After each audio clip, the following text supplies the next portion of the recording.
Welcome to the Paddle Portage Podcast.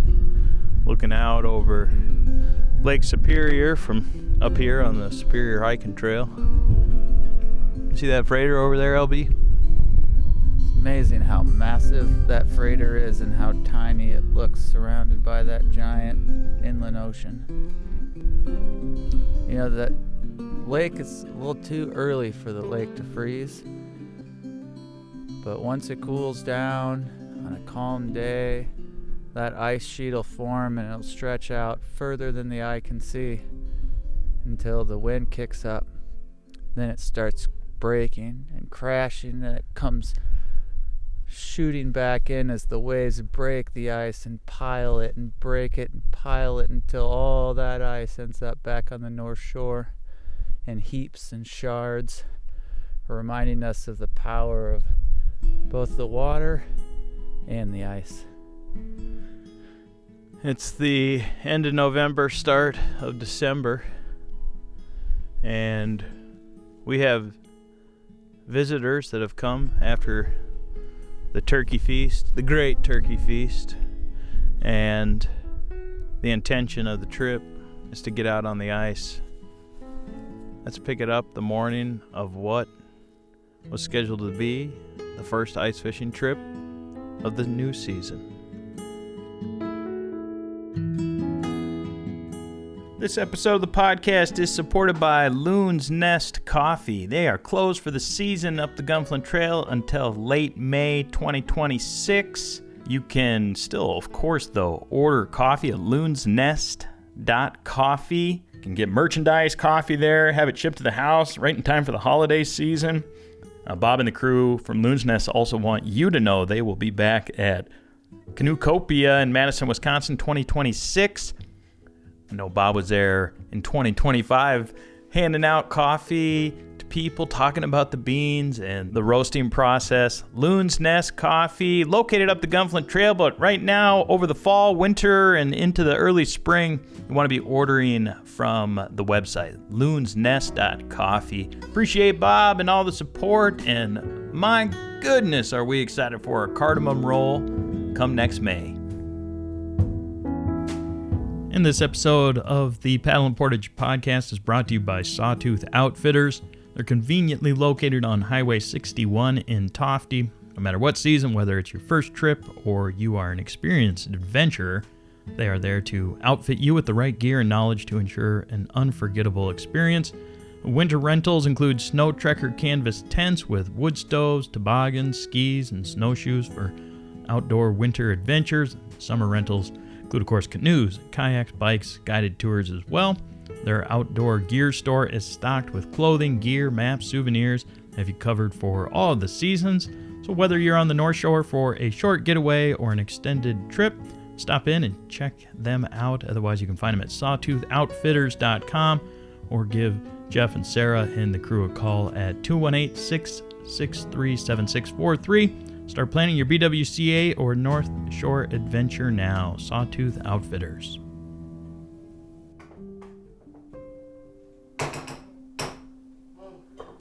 You got some sleep, Dickes? The temperature's 13 degrees outside as we're preparing for the first ice fishing trip of the season.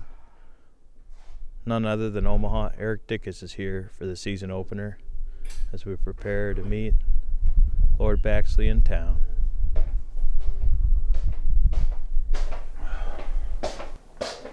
Minnows, Dickes. Still alive? Oh, I'm sure. Even if some are dead, that's fine because we got to use them on our jigs, you know? Early ice, dude. How big do you think it is? We're going to find out, buddy.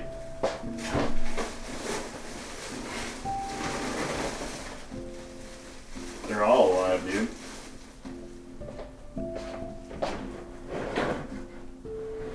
Josh Dick said 12 inches.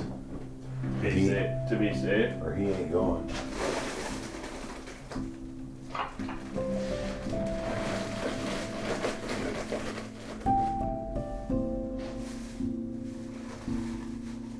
Then I would guess he ain't going. It's a crisp, cold, end of November day. Unusual time typically to be heading out for first ice fishing of the winter, yet we find ourselves in this place. Driving up into the inland recesses of Superior National Forest, on the edge of the Boundary Waters. Temperature reading 12 degrees on the dash of the truck. I'm watching a Joe Fredericks free the blades of the auger as we prepare to check the ice. One beloved colleague and friend sent in a text message. My wife says I need to increase my life insurance policy if I'm to go with you ice fishing tomorrow. Great Josh Dickes. That friend is not with us today. But we shall see what the ice holds or does not hold. LB. I got a bar. Bashing bar. You got gloves? I got gloves. I'm ready.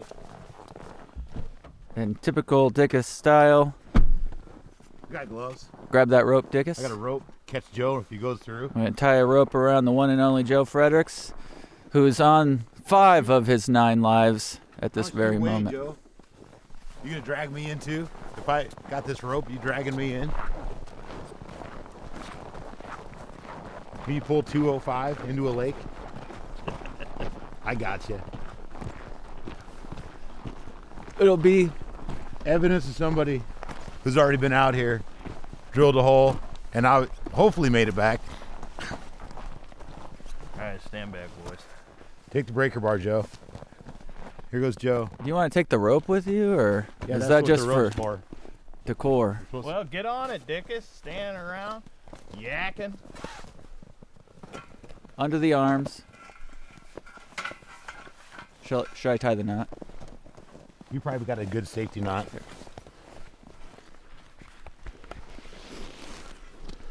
Nice and brisk out here. It is cool, clear. Matthew Baxley tying up the nice knot below the armpits. We're using a bowline. Turn around, Freddie. We'll get it situated. The things we do to ice fish. Risking life and limb. It's worth it though. Okay. Go ahead, Freddie.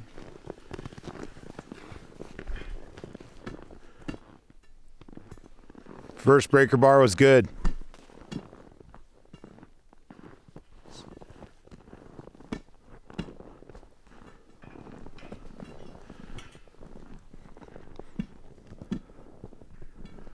We're hoping there's about 2 to 3 inches of ice out here. Ooh. I'm gonna pop one. Pop one. Last breaker bar sounded a little thin. Yeah, it did. Here we got Joe's sinking the auger in. That's working through some ice, so that's good. I'm going to say 2 inches. That looks like a safe guess. No dipper. Let me look at a dipper. Easy. Say again? We got 4 easy. 4 inches easy? Come take a look, LB. Yeah. Easy. Wow. What do we got? Easy 4. Easy 4 inches. Well, get a second set judgment on that. Stick your mitt in there. Oh, the auger turns. Oh. No. We got lots of ice out here. Well, at least right here, the entire length of my hand, that's probably 5 inches. We got ice. We got 4 inches. Easy. Here's the dipper. I think, yeah, just so we can get a look at it. 3 inches? No, more than that. More than that? It's Yeah. been cold. I thought 4. LB's thinking more than that. It was that. Yeah. There a ruler on that? Nope. All right. Onward! I mean, that's right here off the. Yeah. We still got testing to do. We're still gonna be cautious. Should we go do some more testing? Well, Or should Yeah, I think it's a good place to hold the rope. let's make our next step plans. We can go out. Okay, so where are The you? honey holes That way. around that point and out. So I think we Get the sled, get everything geared up. traverse the shore and test as we go. Yeah. Go to the honey hole and then hike out, drilling holes. Okay, Great. here we go.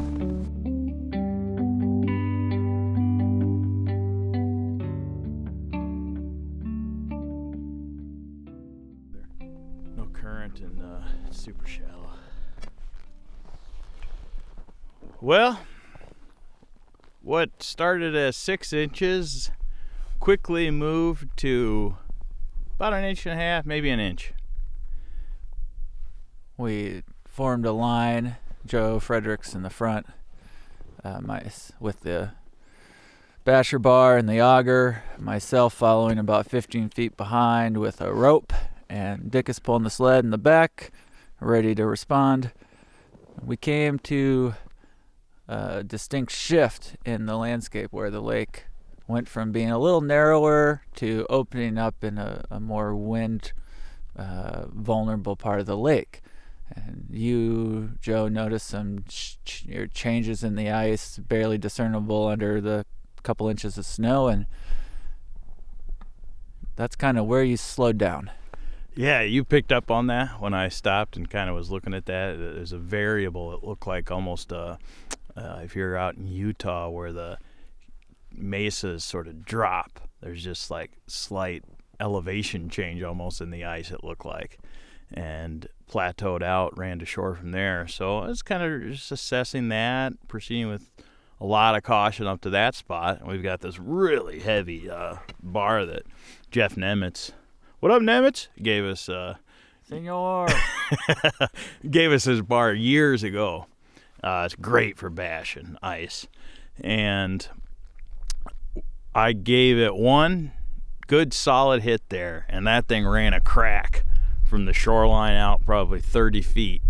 So in both directions out.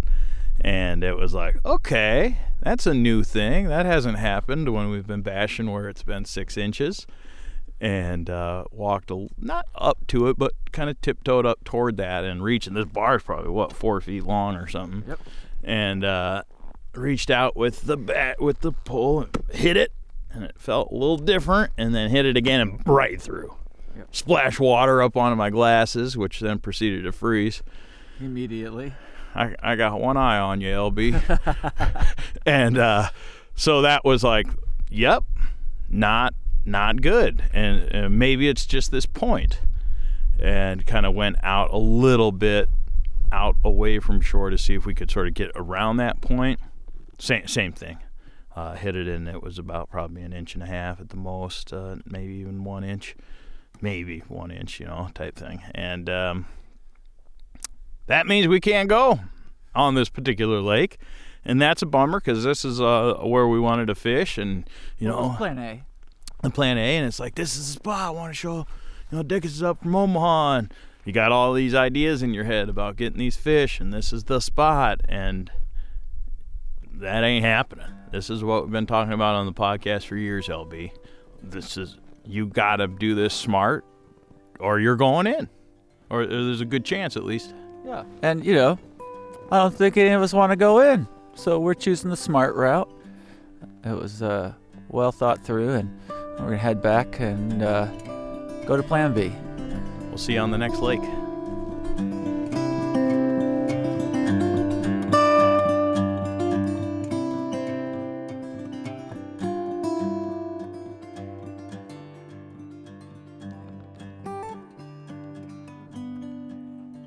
Denver. Or no, Colorado Springs. Oh, Arkansas River. We find ourselves sitting around the kitchen table, reflecting on the events that just took place. What started as optimism for Plan B, it changed pretty quick after we pulled up to the shore of a lake. Quick edit for lake name drop just occurred, dear listener. Sorry. Courtesy of the LB.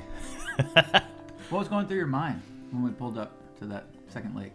Knew it right away almost. Could see it actually looked worse than the first lake because there was not open water, but like dark, thin, sketchy looking. I don't want to walk on that type ice. And you could see it just right as we're pulling in. And you could also see those different tiers, those different layers, what I described earlier as the mesa-looking drop shelf-like layers of ice. Miniature mesas. That was one vast Canyonland National Park in my mind. Yeah, don't y'all know what it's like up here? And so we set foot out on the higher elevation ice. It was the distinct first freeze shelf that was guaranteed safe. Though we still went with the pry bar, the rope, and the auger. Mm-hmm. And bashing them would have been 5 inches again had we drilled, but bashing multiple, as many, 6, 7, 8, hard as I can hit it, swing it, not getting in through the ice. And then as soon as I went out to that thin layer, tiptoeing out again. Right on the edge, staying on the thick ice, swinging into the next section. Mm-hmm. It was one hit, and you could feel it under your feet, and just a different sound, different feel. Another swing, maybe it took 3, but it was either 2 or 3 that it went through completely again. I mean, the bar would have fell out of my hands and gone to the bottom. So, we're not ice fishing yet. It's always hard to know what to do with yourself when you have a full day planned to be outside doing a particular thing, and it gets thwarted by conditions. Wind, in this case, was our main adversary, as you expounded upon, as the flakes swirled around our frigid heads. So now we're assessing. One of the better things to come out of the drive back, though, was a little story time with our good pal, Erik Dickes. This story goes all the way back to the summer of 2024, and most, if not all, of our listeners probably know of the incident in which Joe and Erik Dickes capsized in a spring fishing opener trip and pulled down a flowage through very heavy rapids. Temperance River. On the Temperance River in the Boundary Waters. This was a traumatizing experience, very much so for both Joe and Dickes. And it's important to make note of that traumatizing whitewater story in order to fully understand this story. 2 summers ago. Why don't you take it from here, Erik? Well, it was family vacation. I had the great idea to take my family rafting in Colorado. We were on a little vacation up there, did some horseback riding, some hiking, and just good family vacation. But I wanted them to experience this whitewater rafting on a Colorado River like I did when I was younger. And so I hired an outfit, don't need to mention who they are, but an outfitter to take me and my family down the rapids, Arkansas River called the Numbers. It was called the Numbers. And it was a class 4. And I called and checked ahead to make sure that the rapids were doable for my family because I wanted them safe. I know the dangers of water and, my wife and my kids are really important to me. I don't want them getting hurt, and make sure they're safe and have a good time. And they assured me that it was safe. And we show up, get our wet gear, our vests, our boots. And on the way to the entry point, the river raft guide sits backwards in the cargo van facing us and telling us all the safety features. We're listening closely. I'm telling my boys to listen in case something does happen. You never know when something's going to happen. And I'm pretty confident nothing's going to happen. We're in a raft. We're going down some rapids, like not that big a deal. They do this every day, 4 times a day. And he relays the information of the throw rope, how to get grab somebody out of the raft if you fall in, grab them by the back, and saying all the things. And the throw rope was a key. The throw bag with the rope was a key conversation I listened to. I thought it was pretty silly the way he said it, that, I've never used this throw bag. If you've given up on life and you don't have any gust to live anymore and you're in the river, I'm going to use this. I've never had to use this throw bag, so I'm not counting on using it today. Moving on. We all get in the water, push off the shore. I'm in the front. The boys are in the middle. My wife is in the back, and we have a newer guide, and I was confident in her. She had skills, and she had a good voice, and I was confident in her skills that she was going to get us down the river safely. Make it down 1, 2, 3. I think there were 7 rapids. Make it down to number 5, I think, and things were getting a little hairy. I could tell something was wrong. The paddling wasn't going the right way. We weren't moving the right direction, and there was a huge boulder, and we learned in this safety chat on the way down, if somebody says high side, that means you climb up on the raft as fast as you can, to the high side of the raft sticking out of the air, to prevent the raft from rolling over, flipping, or whatever. And so we hit this boulder, big rock. Water's fast, water's cold, and all you hear is high side, and she was panicking, the guide. So we all climbed up quick, and boys fell out, I fell out. We were done, and the raft guide stayed in the boat. I popped up out of the water. Luke was hanging on the rope and the thing on the raft, the outrigger rope.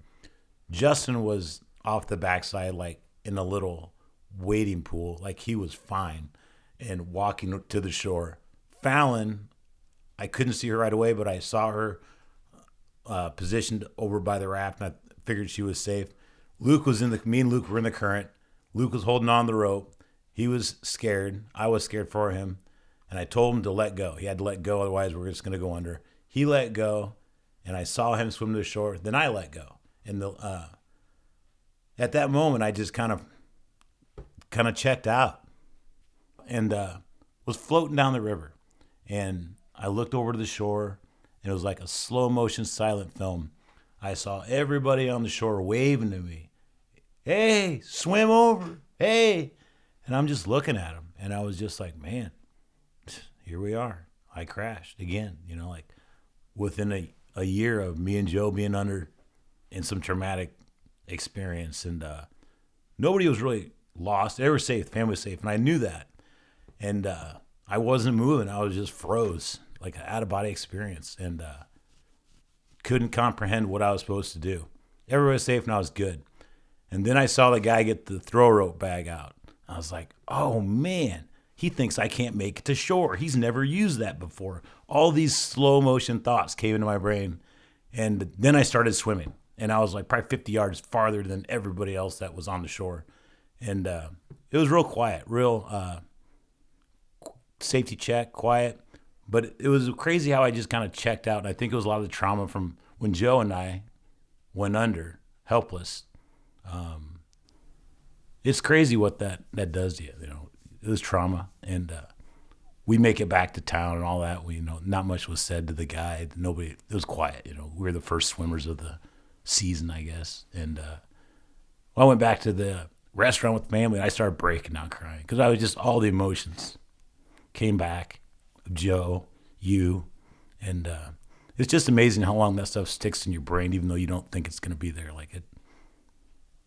It's crazy how we work, and how important the things that are important to you come flushing up, emotionally.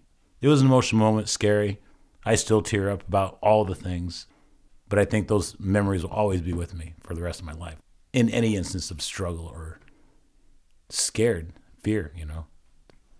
As we were talking in the car, and thank you so much for sharing it again, we talked about that concept, that clinical term, dissociation, where when whatever you're dealing with is too much for your brain to process, you sort of click off everything and become just an observer. And you were just observing. You were observing that your family was fine. You were observing that somehow everything was safe, but you weren't safe. And that little positive trigger of seeing that throw bag get unbuckled brought you back. That was it. It was a positive trigger. And the difference is, Dickes, this time you swam. Yeah. And last time, you didn't have that option. And you were trapped and you were stuck and we had to come get you. This time, you saved yourself. Yeah. And that is a new imprint in your brain. Yeah, we're capable. We're all capable of rising. And we also learn our lessons. Just like today, we stayed real safe. We didn't test fate. We used all of our safety protocols, getting out and testing the ice. No one had to be saved. Because our brains are freaking amazing. And our bodies and the way that we learn and grow, ready to fish another day. Yeah. I think this crew, too, is just being through that trial, that moment, I think, has brought us all closer together, emotionally, mentally. And I think we're all just a little bit, another year older, another couple years older, and just a little bit safer, you know. I think that we still get excited for all the trips and all the things, but I think I know I have a slight pause now before I go jump into some crazy situation. I have a slight, is this really smart? And I think we all gained a little bit of that and learned that, and we still hold on to that.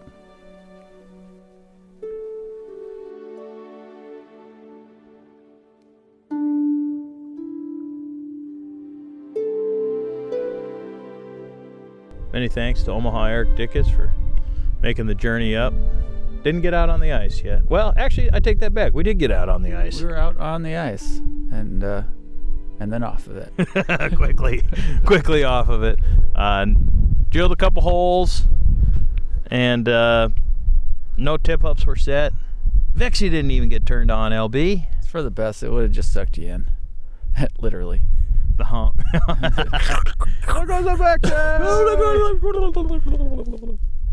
Certainly will be out probably within the week, and we'll keep you, our beloved listeners, informed about the upcoming season on the ice and what happens to us in the winter ahead.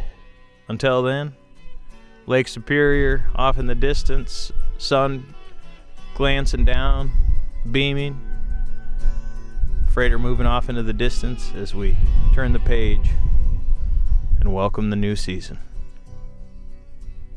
How's that Edmund Fitzgerald song go again? Sinking of the Edmund Fitzgerald. All right, wait. Oh, what? How's it go? I know. I don't know.